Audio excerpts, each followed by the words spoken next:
ایک دن حضرت صلی اللہ علیہ وسلم لوگوں میں تشریف فرما تھے کہ آپ کے پاس ایک شخص آیا اور پوچھنے لگا کہ ایمان کسے کہتے ہیں۔ آپ صلی اللہ علیہ وسلم نے فرمایا کہ ایمان یہ ہے کہ تم اللہ پاک کے وجود اور اس کی وحدانیت پر ایمان لاؤ، اور اس کے فرشتوں کے وجود پر، اور اس اللہ کی ملاقات کے برحق ہونے پر، اور اس کے رسولوں کے برحق ہونے پر، اور مرنے کے بعد دوبارہ اٹھنے پر ایمان لاؤ۔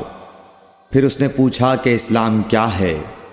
آپ صلی اللہ علیہ وسلم نے پھر جواب دیا کہ اسلام یہ ہے کہ تم خالص اللہ کی عبادت کرو اور اس کے ساتھ کسی کو شریک نہ بناؤ، اور نماز قائم کرو، اور زکوٰۃ فرض ادا کرو، اور رمضان کے روزے رکھو۔ پھر اس نے احسان کے متعلق پوچھا۔ آپ صلی اللہ علیہ وسلم نے فرمایا، احسان یہ ہے کہ تم اللہ کی عبادت اس طرح کرو گویا تم اسے دیکھ رہے ہو۔ اگر یہ درجہ نہ حاصل ہو تو پھر یہ تو سمجھو کہ وہ تم کو دیکھ رہا ہے۔ پھر اس نے پوچھا کہ قیامت کب آئے گی؟ آپ صلی اللہ علیہ وسلم نے فرمایا کہ اس کے بارے میں جواب دینے والا پوچھنے والے سے کچھ زیادہ نہیں جانتا، البتہ میں تمہیں اس کی نشانیاں بتلا سکتا ہوں۔ وہ یہ ہیں کہ جب لونڈی اپنے آقا کو جنے گی، اور جب سیاہ اونٹوں کے چرانے والے دیہاتی لوگ ترقی کرتے کرتے مکانات کی تعمیر میں ایک دوسرے سے بازی لے جانے کی کوشش کریں گے۔ یاد رکھو، قیامت کا علم ان 5 چیزوں میں ہے جن کو اللہ کے سوا کوئی نہیں جانتا۔ پھر آپ صلی اللہ علیہ وسلم نے یہ آیت پڑھی کہ اللہ ہی کو قیامت کا علم ہے کہ وہ کب ہوگی۔ پھر وہ پوچھنے والا پیٹھ پھیر کر جانے لگا۔ آپ نے فرمایا کہ اسے واپس بلا کر لاؤ۔ لوگ دوڑ پڑے مگر وہ کہیں نظر نہیں آیا۔ آپ صلی اللہ علیہ وسلم نے فرمایا کہ یہ جبرائیل علیہ السلام تھے جو لوگوں کو ان کا دین سکھانے آئے تھے۔ صحیح بخاری حدیث نمبر 50۔ ہرقل شاہ روم نے ابو سفیان سے کہا، میں نے تم سے پوچھا تھا کہ اس رسول کے ماننے والے بڑھ رہے ہیں یا گھٹ رہے ہیں؟ تو نے جواب میں بتلایا کہ وہ بڑھ رہے ہیں۔ ٹھیک ہے، ایمان کا یہی حال رہتا ہے یہاں تک کہ وہ پورا ہو جائے۔ اور میں نے تجھ سے پوچھا تھا کہ کوئی اس کے دین میں آ کر پھر اس کو برا جان کر پھر جاتا ہے؟ تو نے کہا نہیں۔ اور ایمان کا یہی حال ہے، جب اس کی خوشی دل میں سما جاتی ہے تو پھر اس کو کوئی برا نہیں سمجھ سکتا۔ صحیح بخاری حدیث نمبر 51۔ حضور اکرم صلی اللہ علیہ وسلم فرماتے تھے، حلال کھلا ہوا ہے اور حرام بھی کھلا ہوا ہے، اور ان دونوں کے درمیان بعض چیزیں شبہ کی ہیں جن کو بہت لوگ نہیں جانتے کہ حلال ہیں یا حرام۔ پھر جو کوئی شبہ کی چیزوں سے بھی بچ گیا اس نے اپنے دین اور عزت کو بچا لیا، اور جو کوئی ان شبہ کی چیزوں میں پڑ گیا اس کی مثال اس چرواہے کی ہے جو شاہی محفوظ چراگاہ کے آس پاس اپنے جانوروں کو چرائے۔ وہ قریب ہے کہ کبھی اس چراگاہ کے اندر گھس جائے اور شاہی مجرم قرار پائے۔ سن لو، ہر بادشاہ کی ایک چراگاہ ہوتی ہے۔ اللہ کی چراگاہ اس کی زمین پر حرام چیزیں ہیں، پس ان سے بچو۔ اور سن لو، بدن میں ایک گوشت کا ٹکڑا ہے، جب وہ درست ہوگا سارا بدن درست ہوگا، اور جہاں بگڑا سارا بدن بگڑ گیا۔ سن لو، وہ ٹکڑا آدمی کا دل ہے۔ صحیح بخاری حدیث نمبر 52۔ عبد القیس کا وفد جب حضرت صلی اللہ علیہ وسلم کے پاس آیا تو آپ نے پوچھا کہ یہ کون سی قوم کے لوگ ہیں یا یہ وفد کہاں کا ہے؟ انہوں نے کہا کہ ربیعہ خاندان کے لوگ ہیں۔ آپ صلی اللہ علیہ وسلم نے فرمایا، مرحبا اس قوم کو یا اس وفد کو، نہ ذلیل ہونے والے نہ شرمندہ ہونے والے، یعنی ان کا آنا بہت خوب ہے۔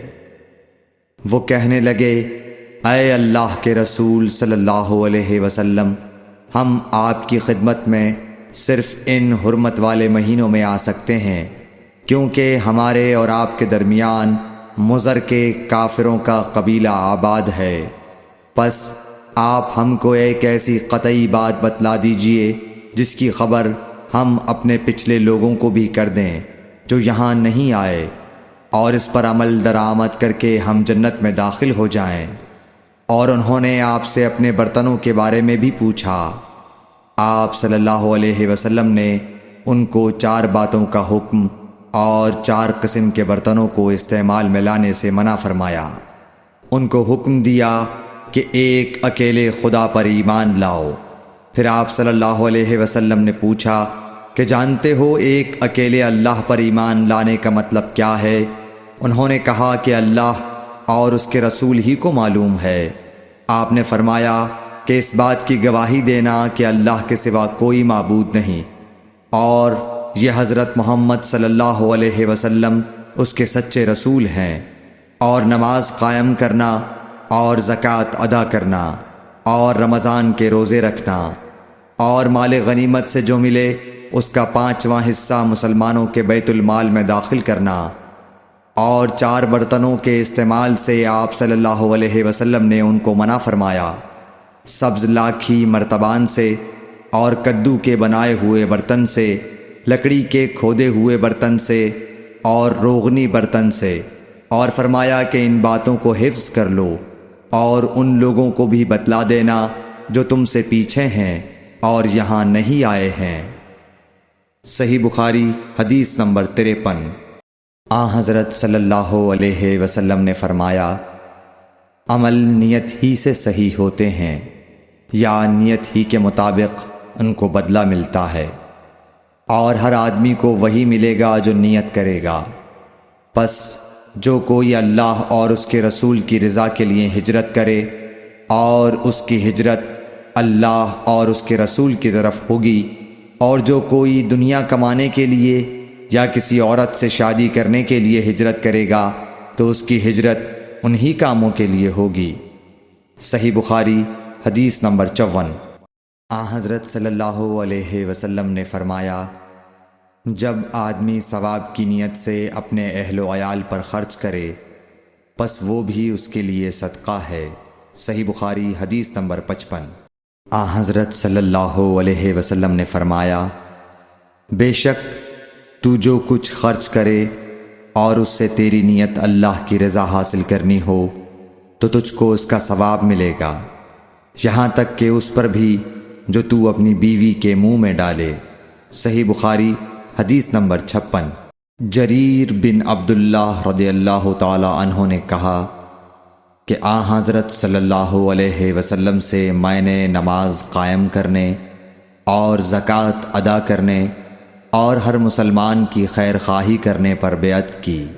صحیح بخاری حدیث نمبر 57۔ جس دن مغیرہ بن شعبہ حاکم کوفہ کا انتقال ہوا تو جریر بن عبداللہ رضی اللہ تعالی عنہ خطبے کے لیے کھڑے ہوئے اور اللہ کی تعریف اور خوبی بیان کی، اور کہا تم کو اکیلے اللہ کا ڈر رکھنا چاہیے، اس کا کوئی شریک نہیں، اور تحمل اور اطمینان سے رہنا چاہیے اس وقت تک کہ کوئی دوسرا حاکم تمہارے اوپر آئے، اور وہ ابھی آنے والا ہے۔ پھر فرمایا کہ اپنے مرنے والے حاکم کے لیے دعائے مغفرت کرو، کیونکہ وہ مغیرہ بھی معافی کو پسند کرتا تھا۔ پھر کہا کہ اس کے بعد تم کو معلوم ہونا چاہیے کہ میں ایک دفعہ حضرت صلی اللہ علیہ وسلم کے پاس آیا اور میں نے عرض کیا کہ میں آپ سے اسلام پر بیعت کرتا ہوں۔ آپ نے مجھ سے ہر مسلمان کی خیر خواہی کے لیے شرط کی، پس میں نے اس شرط پر آپ سے بیعت کر لی۔ پس اس مسجد کے رب کی قسم کہ میں تمہارا خیر خواہ ہوں۔ پھر استغفار کیا اور ممبر سے اتر آئے۔ صحیح بخاری حدیث نمبر 58۔ ایک بار حضرت صلی اللہ علیہ وسلم لوگوں میں بیٹھے ہوئے ان سے باتیں کر رہے تھے، اتنے میں ایک دیہاتی آپ کے پاس آیا اور پوچھنے لگا کہ قیامت کب آئے گی۔ آپ صلی اللہ علیہ وسلم اپنی گفتگو میں مصروف رہے۔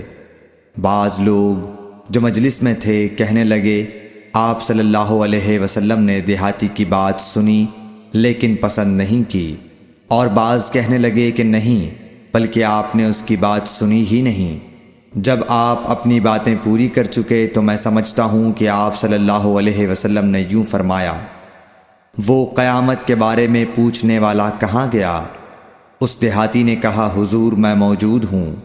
آپ نے فرمایا کہ جب امانت ایمانداری دنیا سے اٹھ جائے تو قیامت قائم ہونے کا انتظار کر۔ اس نے کہا، ایمانداری اٹھنے کا کیا مطلب ہے؟ آپ صلی اللہ علیہ وسلم نے فرمایا کہ جب حکومت کے کاروبار نالائق لوگوں کو سونپ دیے جائیں تو قیامت کا انتظار کر۔ صحیح بخاری حدیث نمبر 59۔ عبداللہ بن عمرو نے کہا کہ ایک سفر میں جو ہم نے کیا تھا، حضرت صلی اللہ علیہ وسلم ہم سے پیچھے رہ گئے اور آپ صلی اللہ علیہ وسلم ہم سے اس وقت ملے جب عصر کی نماز کا وقت آن پہنچا تھا۔ ہم جلدی جلدی وضو کر رہے تھے، پس پاؤں کو خوب دھونے کے بدل ہم یوں ہی سا دھو رہے تھے۔ یہ حال دیکھ کر آپ صلی اللہ علیہ وسلم نے بلند آواز سے پکارا، دیکھو ایڑیوں کی خرابی دوزخ سے ہونے والی ہے۔ 2 یا 3 بار آپ صلی اللہ علیہ وسلم نے یوں ہی بلند آواز سے فرمایا۔ صحیح بخاری حدیث نمبر 60۔